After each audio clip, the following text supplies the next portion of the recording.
नमस्कार, आप देख रहे हैं अखंड आवाज न्यूज। मैं हूं आपके साथ अक्षता मौर्य। आइए रुक करते हैं खबर की ओर। मुर्शिदाबाद हिंसा पर भाजपा नेता तरुण चुग ने कहा, जो जिन्ना कर रहे थे वही ममता बनर्जी कर रही है। आज उनकी छवि आधुनिक जिन्ना के रूप में स्थापित हो चुकी है और उनकी पार्टी मुस्लिम लीग का काम कर रही है। आज की घटनाएं 1940 के दशक में मुस्लिम लीग की हरकतों जैसी है। तब भी सत्ता में बैठे लोगों की आंखों पर पट्टी बंधी हुई थी। मुर्शिदाबाद में वक्फ हिंसा में 3 लोगों की मौत के बाद भी ममता बनर्जी की रहस्यमयी चुप्पी शर्मनाक, अति निंदनीय और दर्दनाक है। ममता सरकार अल्पसंख्यक तुष्टीकरण के नाम पर हिंदुओं की सुरक्षा से लगातार समझौता करती रही है। बिल को लेकर मुर्शिदाबाद वेस्ट बंगाल में कॉन्फ्लिक्ट हो रहा है, 3 लोगों की मौत हो गई है। ममता बनर्जी कह रही है कि केंद्र सरकार ये कानून लेकर आई है तो जवाबदेही उनकी बनती है।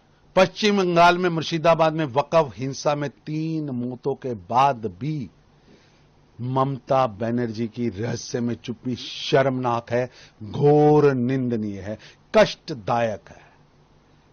ममता सरकार अल्पसंख्यक तुष्टीकरण के नाम पर हिंदुओं की सुरक्षा से लगातार समझौता करती आ रही है। आज उनकी छवि एक मॉडर्न जिन्ना के रूप में स्थापित हो चुकी है और उनकी पार्टी टीएमसी मुस्लिम लीग का काम कर रही है। आज की घटनाएं 40 के दशक के मुस्लिम लीग के डायरेक्ट एक्शन की तरह हैं। तब भी उस समय के हुक्मरानों ने हाथ बांध रखे थे, आंखों पर पट्टी बांध रखी थी। आज भी बंगाल में जो काम मुस्लिम लीग कर रही थी, आज तृणमूल कांग्रेस कर रही है। जो जिन्ना कर रहे थे वो ममता बनर्जी कर रही हैं और डायरेक्ट एक्शन जैसी घटिया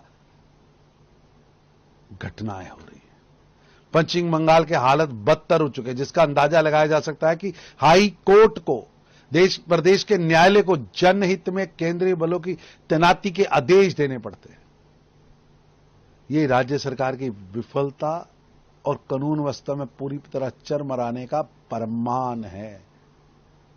ममता बनर्जी का यह कहना कि हम कानून लागू नहीं करेंगे, सीधे सीधे संविधान की अवहेलना और बाबा साहब अंबेडकर जी के संघीय ढांचे का अपमान है। बंगाल की जनता जान चुकी, तुष्टीकरण की राजनीति और संविधान के अपमान करने वाली तृणमूल कांग्रेस अब राज्य की शांति एकता के लिए खुद ही खतरा बन चुकी है। उपद्रवियों को खुद तृणमूल कांग्रेस और ममता बनर्जी उकसा रही है। आज देश जानना चाहता है टीएमसी और उपद्रवियों के बीच में क्या रिश्ता है, ममता जी क्या रिश्ता है, देश जानना चाहता है। इस खबर में बस इतना ही। बने रहिए अखंड आवाज न्यूज के साथ।